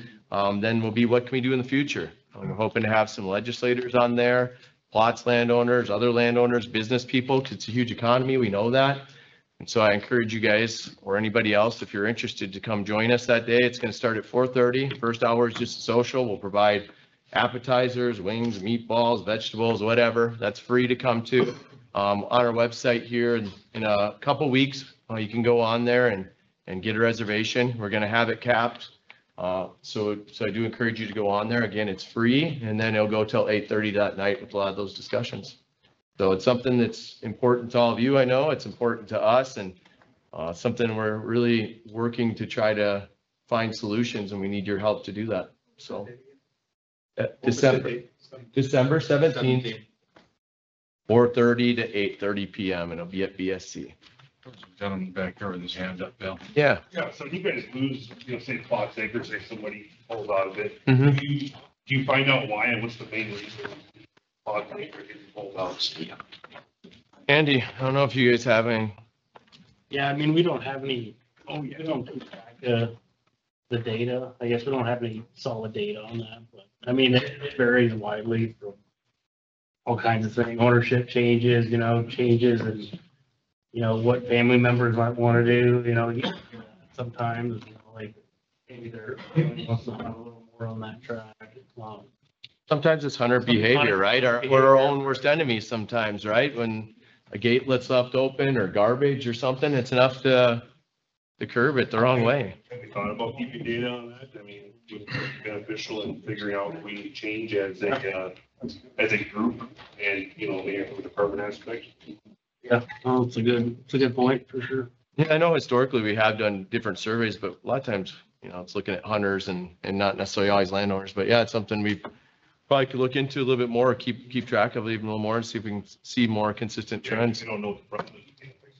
Yeah. I think one of the things I'll add on that, Travis, is that, like Bill touched on this a bit as far as the CRP aspect of it, right? I mean, that's a big driver. I mean, it wasn't that many years ago where out of our 1,000,000 acres of our plots acres, 500,000 acres or so, or that were, or even a little bit more, enrolled in CRP. And so a really high quality habitat type plots tract, well, then landowners, chose to either come out of the CRP when their contract came up, or they couldn't get renewed. And so then, that grass is gone. And so, that's a big driver, obviously, of, that type of a program. And so that was something we saw a lot and still do. But we think there is still enough interest from landowners out there, and it's surprising. Plot's been around forever. How many different landowners we talk to, and, they don't know about the program or the details about it or how it pays, or, if they're willing to put habitat on the landscape and high quality, or they maybe have it, it can pay pretty decent. If it's just a stubble field, it's going to be pretty low rate, and we're probably not going to be interested. Depending on if it's waterfall access, then we might be. But yeah. Any other questions on habitat and access? Yeah. Land gets sold, does the landowner he doesn't want, is there something in the contract, or there's got to be a payback provision? It depends. I'll let Andy speak to that. Can you repeat that again? If the land gets sold halfway through the contract, is there a payback provision if the new guy doesn't want to stay with the program? Or is he stuck with the contract? It depends. I mean, so we got a couple different agreements. So like our annual payments, those type of agreements, they would just stop right there. There, no new payments would continue with the new landowner. So they are annual payments. Some of them are. For like our CRP access agreements, they're long-term, 10 to 15 years. Those would stay with the land. So the new landowner would take on those agreements. Yeah, it's really They variable. stay. We have some where we pay upfront payments too, and to where those ones where they'll have to wait till after that expires. So it's really variable, and it depends on the contract. I'm just wondering if there's any way that you lose the money and lose the spot. We don't pay the money and not, either we receive that access throughout the contract, or there's payment back, one or the other, depending on what the contract would be. If we have paid somebody up front, Gene, like say for that 10-year CRP, they're enrolled in CRP, and then we pay them up front for that access payment. And then that land changes hands, 6 years down the road, that stays with that new landowner. What if it's private land? Well, it is private. And all, it's all private. Oh, it's not CRP though. Just somebody signs up and plots. Normally those are annual payments. And so then, yeah, so they wouldn't be paid until the end of the year. Way back when that happened a couple times, and I just lost out. Yeah, our working lands payments are much more flexible and nimble to where if a property is sold, then that new landowner, if they're not interested in that program anymore, then they can not participate, but then sportsman's dollars have not been paid to anybody yet. Yeah, yeah. Yep. So we're gonna have Corey give us a regional enforcement update. Corey, I understand you're the lucky one. Yeah, so like I said earlier, I'm stationed here in Bismarck, primarily patrol Burleigh County. Talk a little bit about some of the stuff we do on the river and cover some of the ground. Maybe that's been covered a little bit, but one of the things we see, we're obviously doing a lot of active enforcement with boats and watercraft on the ANS stuff. There seems to be some issues. Everybody knows they gotta drain their live wells and pull their plugs when they leave the boat ramps. What we're seeing a lot of is people pulling up to the boat ramps with their plug in the boat. They go home, put their stuff away, whatever. They put their plug in so they don't forget. And technically that is in violation of our regulation. I try to remind everybody, the plug has to be out anytime the boat's being transported. So it has to be out until you get to the ramp. This seems like something maybe we're seeing more locally here with the river. One of the other things I want to talk about, doesn't get covered much at advisory board meetings, but we do a lot of here in Bismarck on the Missouri River is our wardens are very focused on boat safety work. And we have a lot of regular patrols throughout the summer. This certainly doesn't look like the pontooner crowd necessarily, but there's obviously a lot of pontoons out there in the summer. Like I said, we have patrols Friday, Saturday, Sunday, and they vary throughout the week. I think they've been very successful. I've been working the Missouri River here for 25 years, and the number of BUI arrests that we do now compared to what we did years ago is dramatically reduced. And so I think that's important to point out. It's something we've aggressively worked at, trying to remove impaired boaters from the river. And I think we're seeing some success. We probably are down to where we used to do numerous arrests every weekend that we patrolled. And now we're down to maybe a handful in a summer. So I think it's been effective. So we bring in wardens from around the state to do these patrols. So it's a rotation and been very effective throughout the years. So like I said, boat safety doesn't seem to get a lot of coverage at advisory board meetings because we have one in the spring and one in the fall. So just something I wanted to touch on here a bit. That is a real local issue anyway. So with that, I was just gonna, kind of touch on the fall conditions. I think everybody probably been out in the field some. Things look pretty good other than the dry conditions. Most of the crops are off. Pheasant numbers seem good.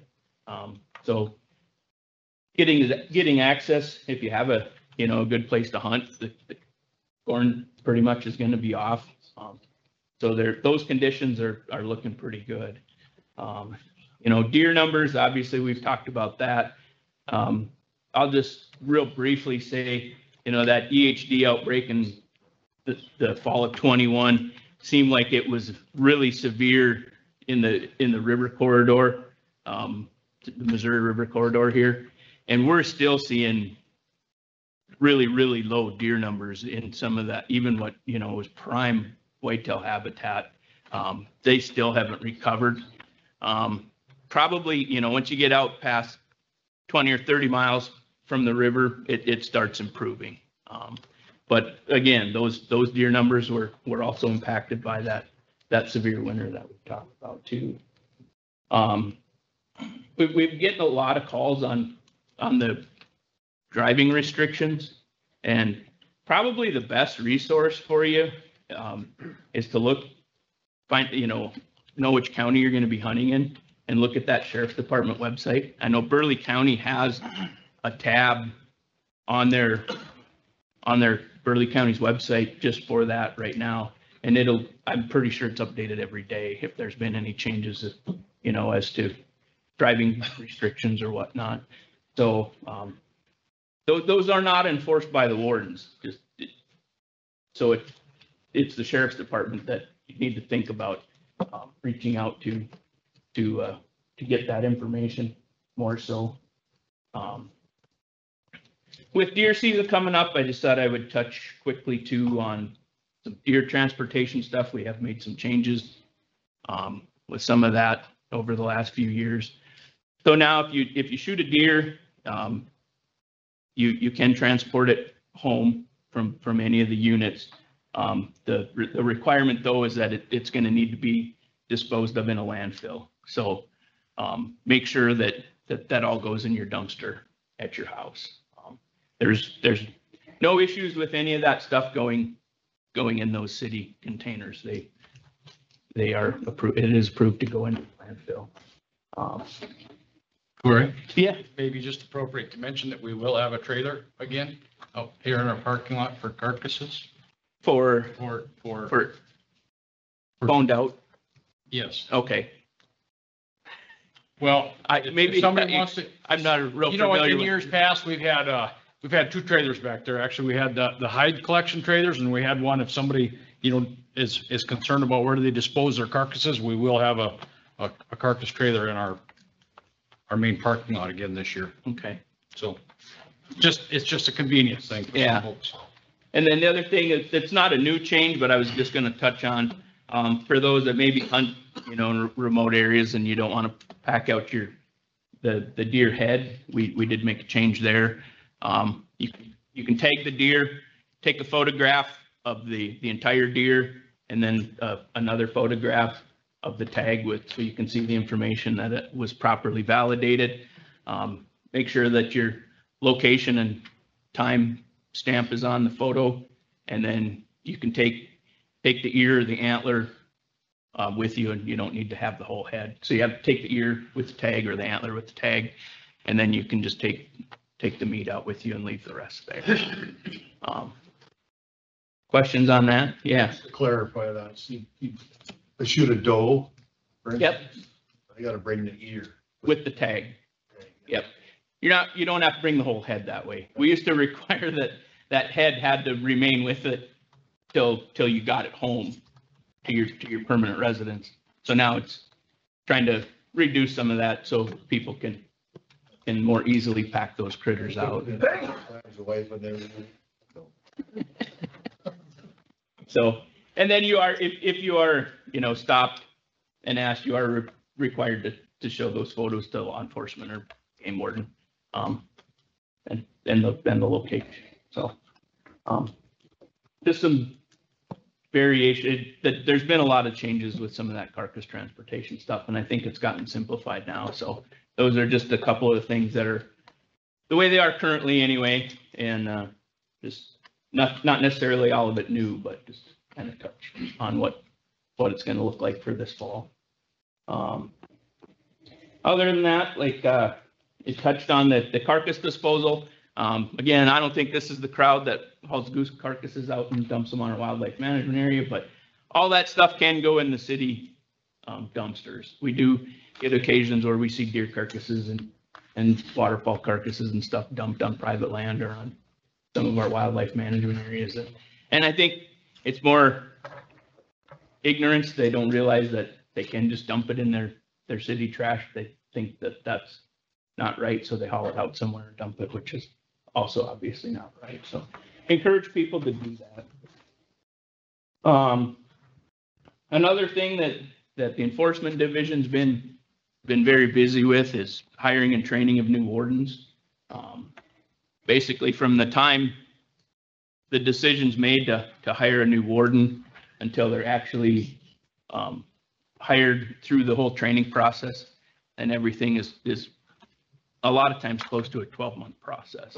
before we go from hiring somebody to where they're actually a full-time warden working on in their own district. So, you know, the more experienced wardens are spending a lot of time training the newer wardens. So, as a division, it kind of takes everybody involved with the whole process to keep that going. And it's been a pretty continual process over the last few years. So, and I think we've been pretty successful. It seems like a lot of the new hires we've got are doing quite well. So, other than that, just kind of one last thing. Calls for wardens. Just real quick. I get a lot of calls on my days off, and it's a violation report, and I don't get the voicemail until I come back to work a couple of days later. Our numbers are on the website, but I encourage you, if you call on something that needs attention immediately, call 911 or call our state radio dispatch, which is 328-9921, and they will find you the closest warden that's on duty. And those calls won't be delayed. If you're calling for general information, yeah, find the warden's cell phone number on the website and give them a call and leave them a voicemail. Just realize it may not be returned for a day or two if the warden's not working. So, any questions on that? Will they direct you to the Forest Service LEO as well, the state radio? I do. If it's a Forest Service issue, Okay, they will, but they can. There's only 2 or 3 Forest Service people for the I whole. think there's only one right now. Yeah, for Western North Dakota, there's probably 1 or 2 people, so that also may be delayed as far as their days off.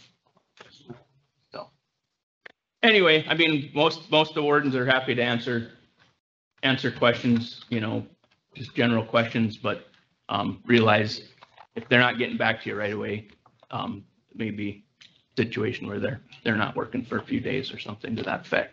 So if it needs immediate attention, you can always call 911. Even, you know, like here, if you're near Bismarck, the call may go to Burley County's dispatch, but they will get it transferred to our state radio. So it will, even if you dial 911, it will get to the right place and they will find closest warden.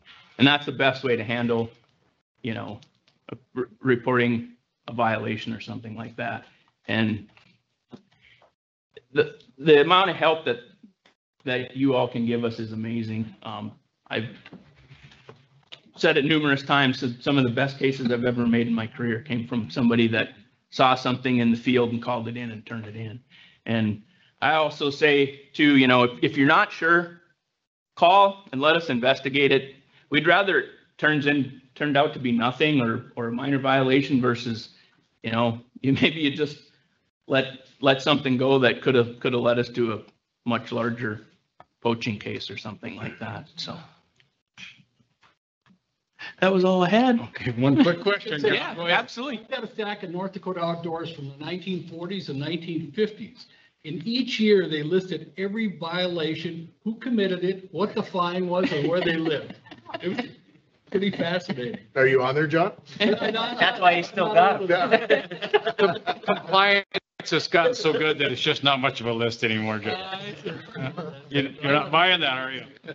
Thank you, Corey.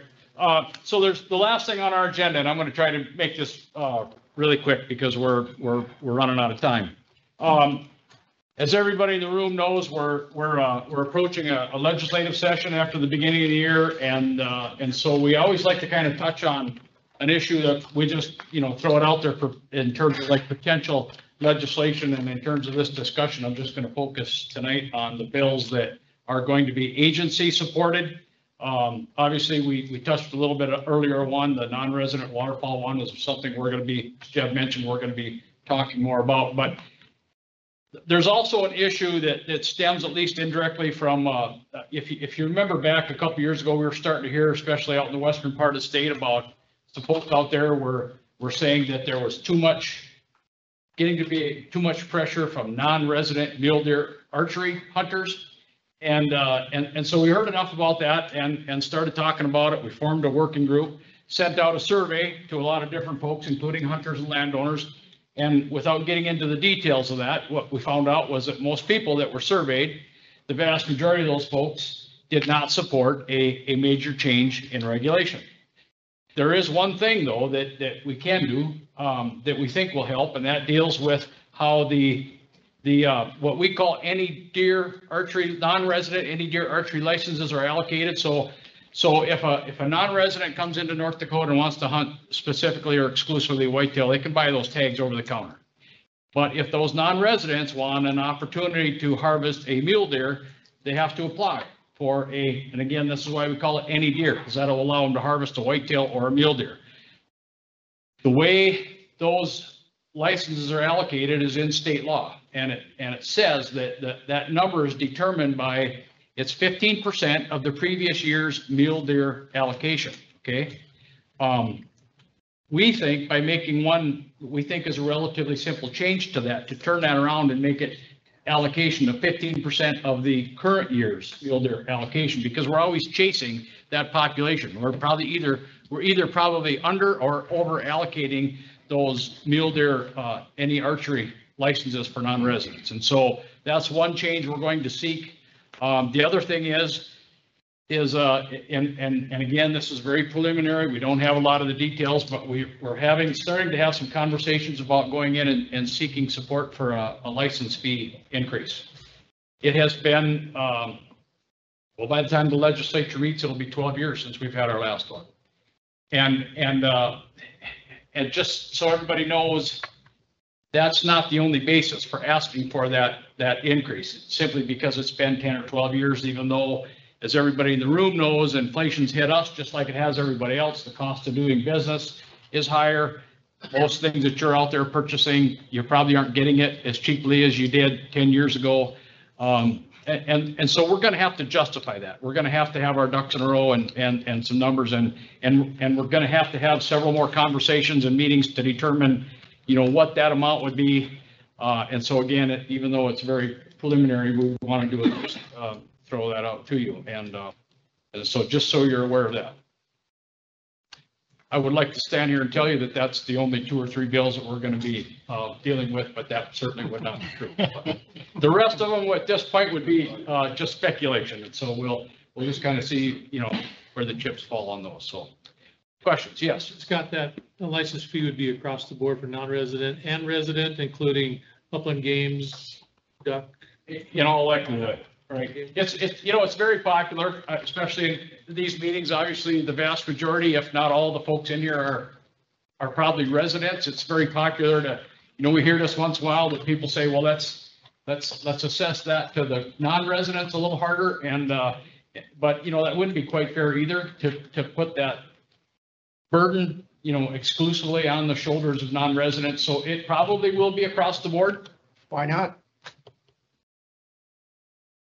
Could happen, but to be quite honest with you, it's probably not what the package that we're going to propose.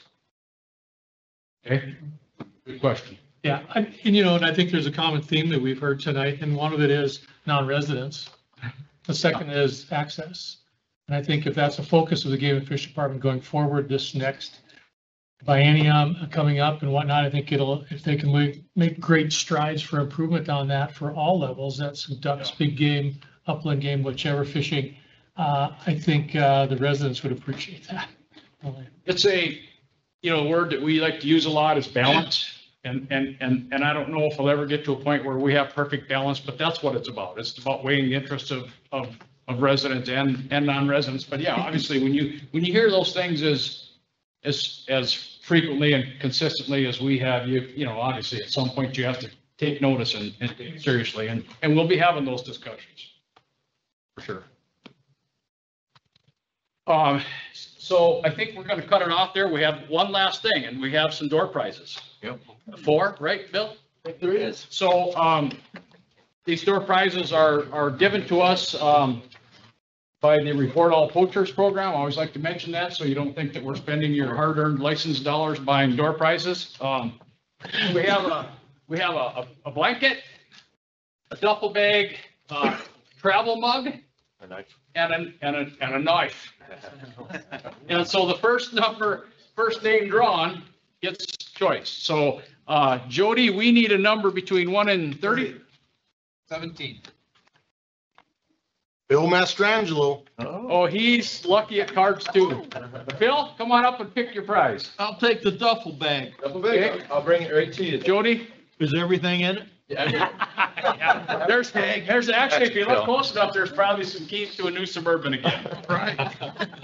Jody? Let's go with lucky number one. Whoever was here first gets to. Number one. Reward. Number one. Mr. Bill Wood. There we go. Come on. Bill, you want us to bring it to you, or you want to pick out your prize? Well, I can't walk very far. We're not from duck hunters, right? Which one would you like? I'll take that. Thank you very much. You're welcome. Jody? 25. Jack Paris. And the last one? 7. 7. Travis Jensen.